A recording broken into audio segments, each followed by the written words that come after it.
To je Richard Lemon Bunny. Já vím, že to bylo celkem dávno, to by se naposledy natočil video, ale teď budu předpovídat celkem brzy mistrovství světa roku 2026. Oni jen přesně před dvěma roky od tohoto dne jsem předpověděl Euro 2024 měsíců předem a předpověděl jsem právě něm finále a kdo vyhraje, takže to budu dělat zase s tím turnajem. Skupina A. Mexiko, Jihoafrická republika, Jižní Korea a UEFA playoff 4, a to z Česka, Irska, Dánska a Makedonie. Myslím, že vyhraje Dánsko. Ta skupina jako celkem vyrovnaná, to jako všechny 4 týmy z těch jako jsou jako celkem vyrovnaný v síle, jako myslím, že jako normálně při normálních jako okolnostech by asi Mexiko vyhrálo, ale když se koukám na jejich přáteláky, tak remizovali 4 z jejich posledních 6 a prohráli 4-0 doma s Kolumbií a 2-1 doma s Paraguayem, tak není to úplně jako čisté pro ně, tak takže jako furt myslím, jako, že budou první, ale s odřenýma ušima. Jižní Korea bude podle mě druhá a Dánsko třetí, Česká republika a čtvrtá, ale jako Dánsko třetí, kvůli tomu, že se jim nepodařilo porazit Rusko doma, jako to není úplně ideální. Ale jako tyhle podle mě každý tým v té skupině dostane aspoň jednu výhru. Teď skupina B, Kanada, UEFA 1, Katar, Švýcarsko. UEFA 1 jako podle mě ten playoff vyhraje mezi Itálií, Walesem, Severním Irskem a Bosnou a Hercegovinou, to vyhraje asi Itálie. Ale jako Itálie nemá úplně nejlepší formu, tak podle mě tu skupinu vyhraje Švýcarsko. Ale jako Itálie prohrála o 3 góly s Norskem doma i na venkově, tak zase není úplně ideál. Tak podle mě jako skončí nad Kanadou a jako jenom na skóre a Katar čtvrtý. Teda skupina C, Brazílie, Maroko, Haiti, Skotsko, jako nerad říkám, ale Haiti určitě bude čtvrtá a Skotsko teda třetí a jako mezi Brazílií a Marokem jako to možná překvapí nějaké lidi, ale myslím, že to bude jako teď vyhledávám jejich formu, jo. Brazílie jako v jejich přátelácích jako nějaké velmi dobré výhry, nějaké nemoc dobré zápasy, třeba prohrál s Japonskem a tak, jako v svých 18 zápasech jako prohráli, v kvalifikacích prohráli 6, zatímco Maroko ani jedno. Maroko je samozřejmě asi ten nejlepší tým v Africe, tak podle mě Maroko vyhraje skupinu a Brazílie bude druhá. To je skupina D. USA, Paraguay, Austrálie a UEFA 3. Podle mě mezi Slovenskem, Kosovem, Tureckem a Rumunskem vyhraje Turecko. Všechny 3 týmy jsou jako 4 týmy mají podle mě celkem vyrovnanou formu, ale USA má výhodu, že se to bude u nich hrát, takže oni budou první. Ale mezi těma dalšíma upřímně řečeno, jako kdo to může být jakkoliv. Jako USA předtím měl celkem chodnou formu, a pak vyhráli přátelé proti Uruguay 5-1, takže kvůli tomu jsou první, ale jako ty další 3 týmy, jako může to být fakt jakkoliv, jako může to být doslova jakékoliv pořadí, ale já to dám takhle. Skupina E, jako Curacao, jako je skvělé, že se tam vůbec dostali do světového poháru, ale podle mě budou čtvrtí, ale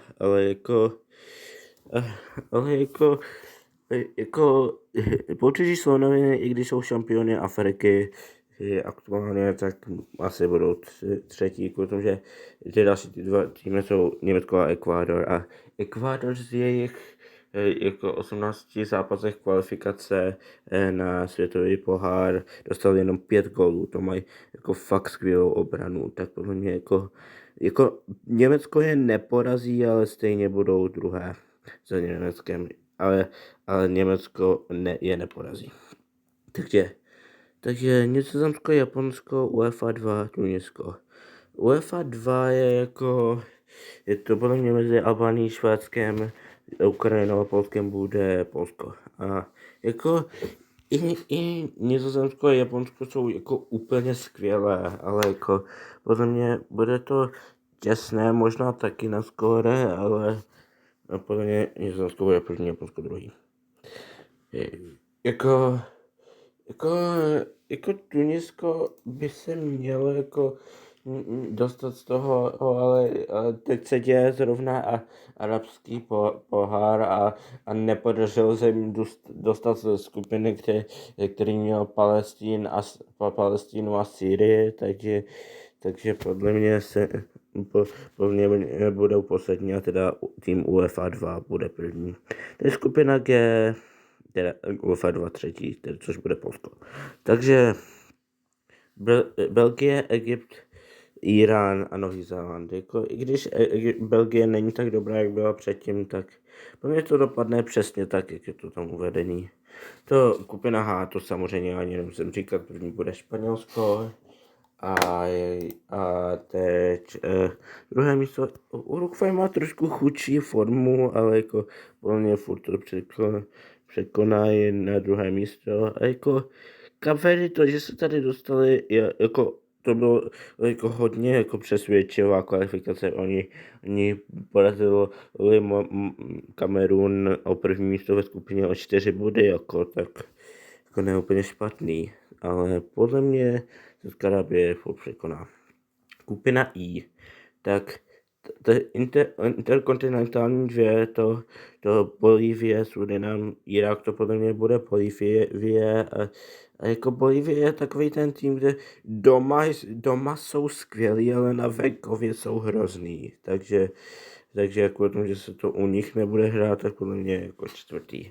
A jako Francie, Senegal, Norsko, jako Senegal samozřejmě třetí, a jako Francie, Norsko, jako já myslím, že Erling Haaland bude jako ten nejlepší střelec na tom mistrovství světa, jako Norsko je skvělý, teď porazili teda Itálie doma i na venkově, ale Francie je furt Francie.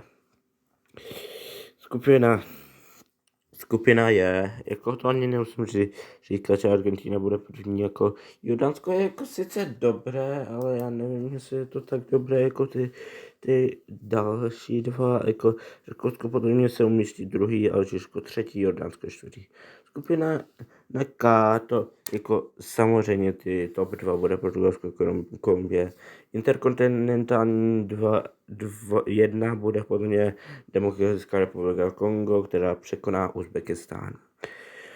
Skupina L, to Anglie a Chorvatsko samozřejmě budou top 2, a v jakém pořadí je otázka. A jako Ghana a Panama, jako Ghana není úplně skvělá, jako nepodařilo jsem jim kvalifikovat ani na AFCON a měli dokonce v té kampani ze 6 zápasů jenom 1 bod, takže není ideální, ale podle mě jako teď, když to říkám, tak možná je dám pod Panamou.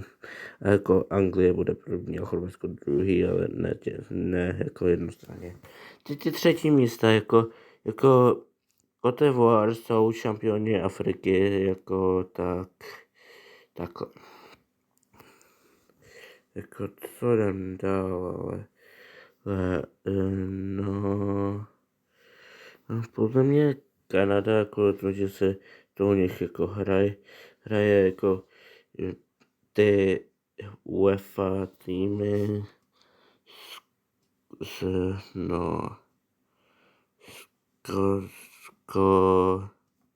Senegal, UEFA 4, a ten poslední tým, co podle mě se dostane, tam bude Irán a ty další se teda tam nedostanou.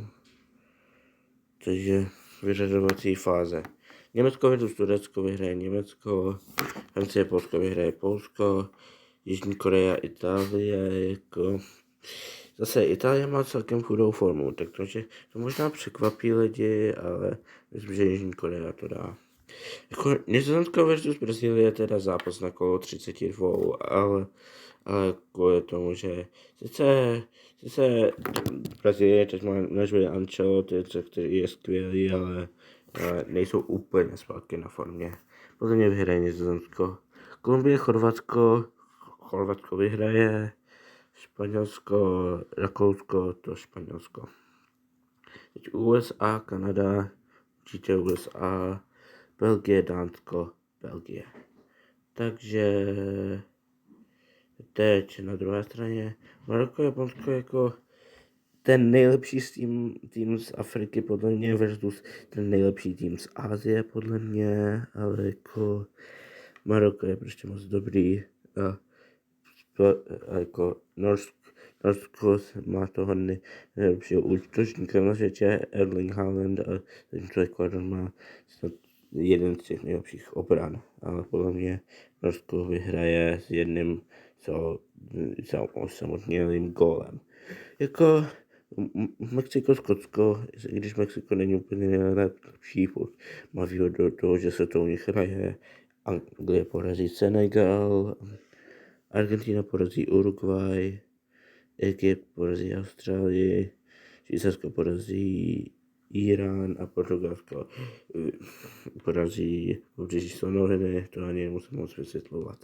Tady Německo, Francie, jako Německo je jako je trošku zpátky na formě, po tom, co poražili 6-0. Slovensko ale nejsou úplně tak dobrý, jako předtím byli, a Francie je furt Francie, takhle. Jižní Korea, Nizozemsko, to je jako Nizozemsko, no.